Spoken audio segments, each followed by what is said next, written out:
All right, what is this? They're wrong about SCOTUS gutting the VRA. People are talking about the latest Supreme Court ruling on the Voting Rights Act incorrectly. The Voting Rights Act was not gutted. And some people may say that this is just my pedantry talking, and it totally is, but there's a purpose to it. I think it's important that we understand exactly what happened here, because that is what is going to allow us to recognize where the problem actually lies and how we actually fix it. The largest vulnerability in our system is not the Supreme Court. The Supreme Court is actually just a very effective tool by which existing vulnerabilities are being exploited. And I've talked about this before, but one of the biggest things that I think we suffer from right now is this misattribution problem. And if you're unfamiliar, earlier this week, SCOTUS issued a new opinion on racially discriminatory gerrymandering, essentially allowing it. But that's not exactly what happened. The way people are framing this is that the Voting Rights Act was gutted, that essentially SCOTUS invalidated a whole section of the Voting Rights Act, which is something they have actually done before. But that's not actually what happened here. And while some people may say, well, what's the difference if the result is the same? If we recognize that the actual vulnerabilities lie in our legal code itself, then the solutions are going to be actually much more attainable and effective. By the way, this is an issue that RBG warned about for decades, and it drives me up a wall seeing how liberals, both justices and legislators, etc., don't seem to recognize this issue for what it is. And I need you to listen carefully when I say this. While I agree with the liberal justices on their read and reasoning in just about every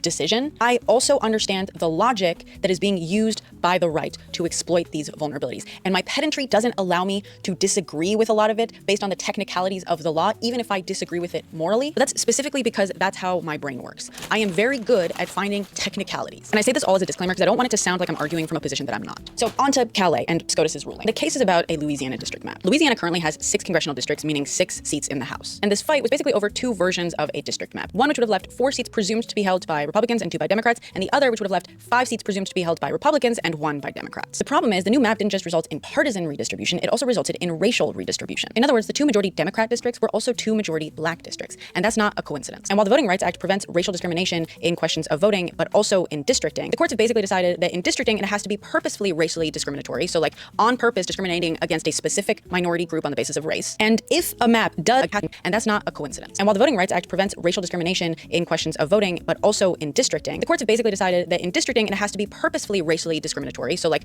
on purpose discriminating against a specific minority group on the basis of race. And if a map does happen to end up being racially discriminatory, the Voting Rights Act does not force a state to redraw districts based on race, because that would also actually be racial gerrymandering. So basically, on the She's explaining what the current court is saying, but this isn't how we've understood it for the last 40 years, though. the question of districting specifically, the VRA will stop a state from purposefully racially gerrymandering, but that's about it. What complicates this, and essentially renders this part of the VRA kind of moot, is the reason for which people racially gerrymander. And that is, of course, partisanship. While originally racial gerrymandering may have only been about disenfranchising minority voters, the fact is Republicans are more than happy to enfranchise or empower minority voters if they think that those minority voters are going to vote Republican. The big reason why they currently disenfranchise Black voters through gerrymandering is because Black voters are pretty reliably Democratic voters. That's not to say that there isn't also a specifically racial purpose to the disenfranchisement. Obviously there is, but in comparison, for example, you can see what they just did in Texas, which also recently had a case about its new maps and the question of partisan versus racial gerrymandering. In that case, they had actually drawn a new map with a bunch of new Hispanic majority districts, specifically because they were relying on the Latino voters to vote Republican. Now, of course, ironically, they may have dummy-mandered their way out of the benefits to this new map. In other words, they may have gerrymandered a little too close to the sun by assuming that Hispanic voters would still be on their side by the time midterms rolled around. But the point is, they use racial gerrymandering as a shortcut to their partisan gerrymandering. And ironically, in Texas, they wanted to hide that it was partisan gerrymandering, so they were advertising and claiming that it was just racial gerrymandering, because they knew that in Texas people would be upset if they heard it was in fact partisan gerrymandering. And now they're making the opposite argument in Louisiana, saying no, it's not racial gerrymandering,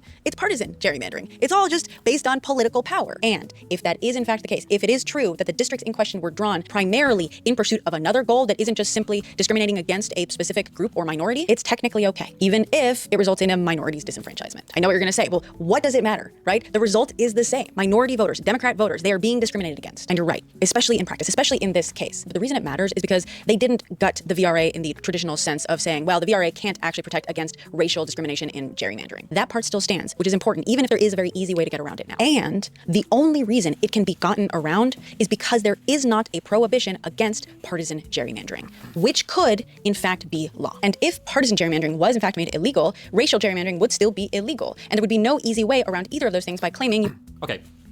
The big issue I think that she's not addressing at all, I don't know if she's a lawyer or what her thing is. I think that if Congress passes a law, right? So this had to do Kagan talks about this concept like statutory stare decisis, right? If Congress passes a law and then cases start to be litigated in accordance with the law, everybody's kind of happy. And then a few cases happen and Congress and the country are like, we don't like how these cases are going.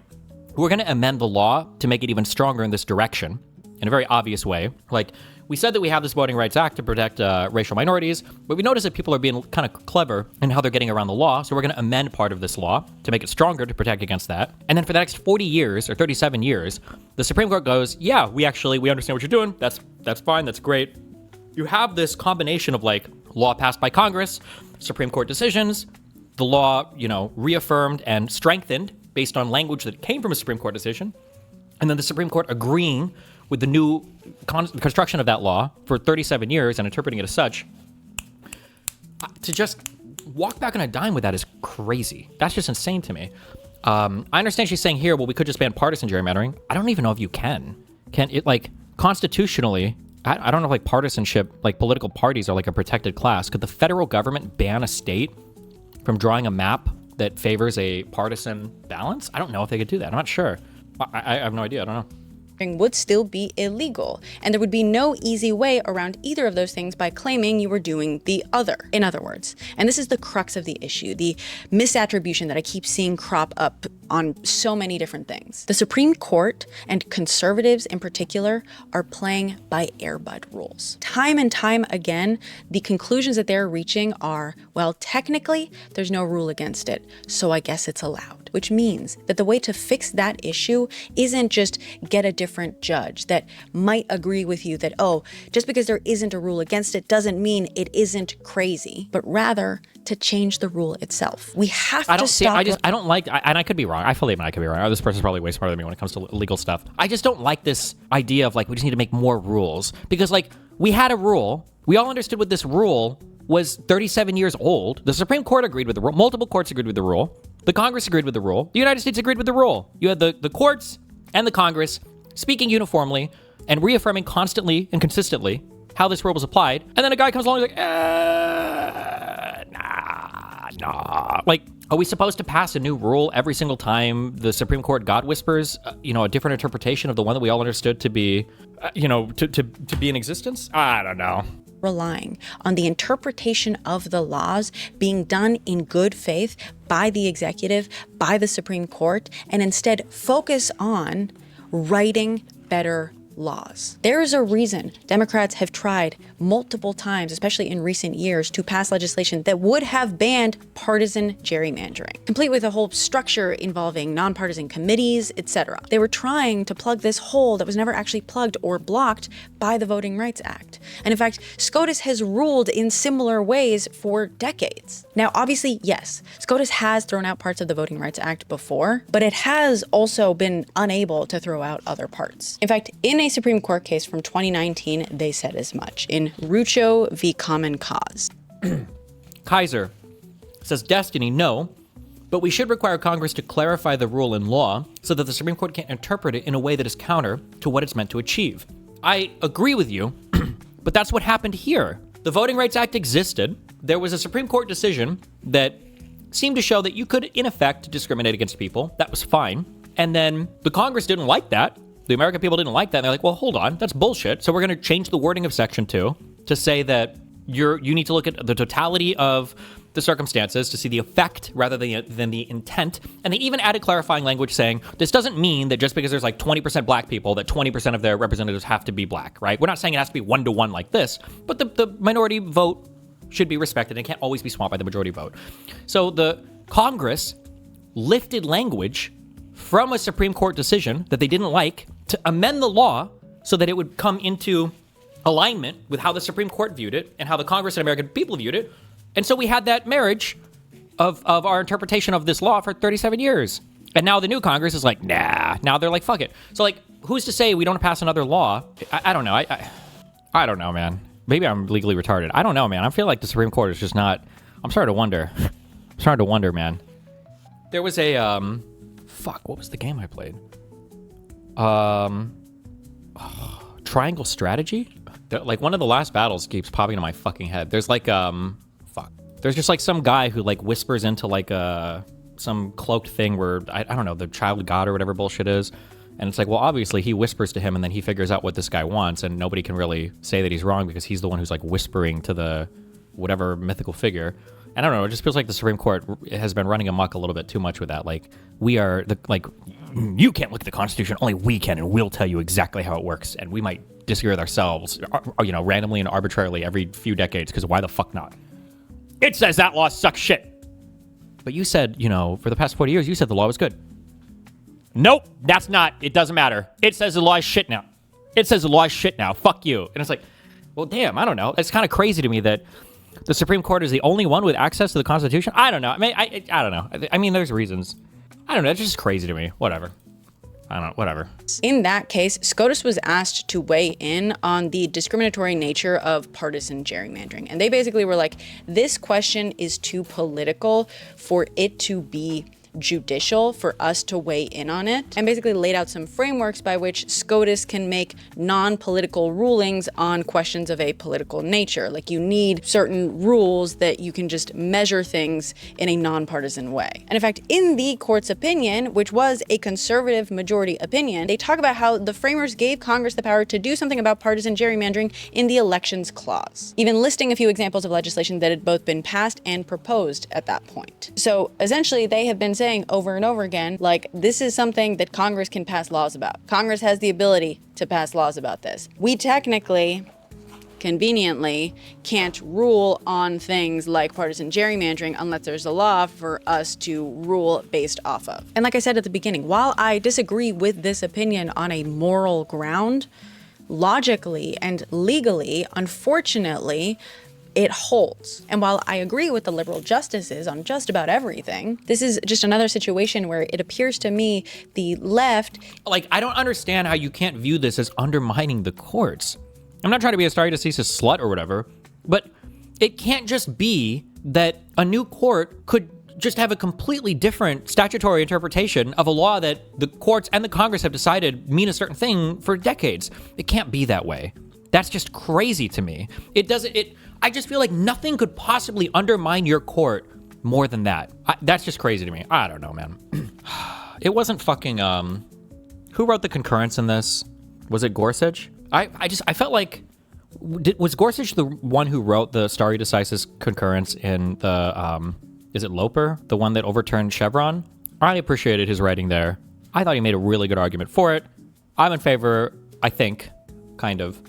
I think they made a strong argument for overturning Chevron in my limited legalese, whatever the fuck. And I appreciated his, the concept of stare decisis that he laid out there and why he thought it was appropriate for the court to overturn it or whatever. I appreciated that. But god damn, every day, whenever I say those words in chat, I don't know, I feel like I have to remind people, like, originalism and textualism and all this bullshit, they don't fucking mean anything if you've got justices who are willing to just, like, ignore... Right, part of your decision making is like a history of judicial wisdom.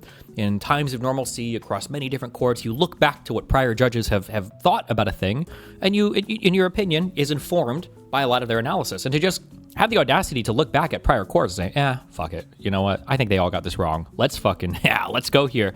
And then to lie about it, like Alito does, like, well, I don't actually think any of the prior courts addressed Section 2. And then it's funny that Kagan was like, you should just go search the case and Control F and look. And I did. I was like, oh, actually, it seems like they talk about Section 2 a great deal in this case. I don't know why Alito says that so many times. I don't ever even touch the Section 2 thing. It's like, I don't know, it seems like it was pretty central to the decision. Roberts writes literally the exact opposite opinion about a lot of these things that you do. I don't know. I just don't... I don't know. Just about everything. This is just another situation where it appears to me... I think Thomas wrote the concurrence on Callis. Oh, maybe, I don't know. All right. Liberal justices on just about everything. This is just another situation where it appears to me the left is relying a little too heavily on good faith interpretation and good faith application of the law. But, like, I'm so sorry. Fuck. I wish I knew what this lady's background was. It cannot possibly be that you can ever have judges, that your judicial branch can survive bad faith, when literally the entire purpose of a judge rests upon their interpretation of law. That's the whole purpose of being a judge. Their interpretations are so absolute. That was what they overturned Chevron on, was the idea that there can't be multiple permissible understandings of a congressional law. There can't be multiple statutory constructions. There is only one proper way to construe a congressional statute, and that is in the purview of the Supreme Court, where the only people that can ever interpret it, or I guess they can interpret it multiple times now, apparently, but like, to look at a judge and say, well, I don't really need a good faith judge. I just need to make sure he's adhering to all the law. It's a judge. The whole purpose of being a judge is interpretation. How could a judicial branch survive bad faith actors? I have no idea. I don't know. I just don't know how that's even possible. I can understand maybe the Congress, maybe the president, although we have that whole constitutional crisis thing, because the idea of a bad faith president is pretty hard to survive. But like, a bad faith judge? The left is relying a little too heavily on good faith interpretation and good faith application of the law on a moral basis. They just don't seem to have the same degree of Air Bud imagination that conservatives do. And that's a problem. Now, obviously, specifically in regards to this, like I said, Democrats have actually been trying to pass anti-gerrymandering. And I sometimes I think the liberal judges can write goofy stuff. Like, if I remember, it might have even been Kagan, or it might have been Sotomayor, or it might have been Brown who wrote the dissent. I just named every liberal judge in that Loper case. And I feel like her dissent was basically like, well, the Supreme Court can't do statutory interpretation because the laws are too complicated, LOL. I thought the dissent there was super weak. And I was like, I think that was the main reason why I was in favor of it. I was like, yeah, fuck it. This dissent sucks. But in this case, Kagan is not just waffling about, like, I don't know, the moral question is hard. I think she gives a really good rationale for why the law has been interpreted the way that it has for 37 years. I think she gives a good idea of how you had a law, the Supreme Court was interpreting it in a way Congress didn't like, and Congress literally amended the law, and then that's been our dual understanding for decades. And I feel like she's kind of hand-waving a lot of that by going like, oh, the liberals are just kind of being emotional. It's like, well, no. I feel like this is the strongest form of judicial, statutory interpretation and construction is when you have the Supreme Court and the Congress coming together and then crafting a law that's been understood to be a certain way for decades. To hand wave all that away is them being emotional, I think is a little silly. But see, specifically in regards to this, like I said, Democrats have actually been trying to pass anti-gerrymandering legislation, which would have basically plugged that Air Bud rule. But I'm just trying to illustrate this larger problem, right? Where these vulnerabilities actually are. And it's the same issue that we were running up against and still are with everything that Trump attempts to do. Time and time again, when he has won, and he hasn't always won, but when he has won, it has been based on Air Bud rules.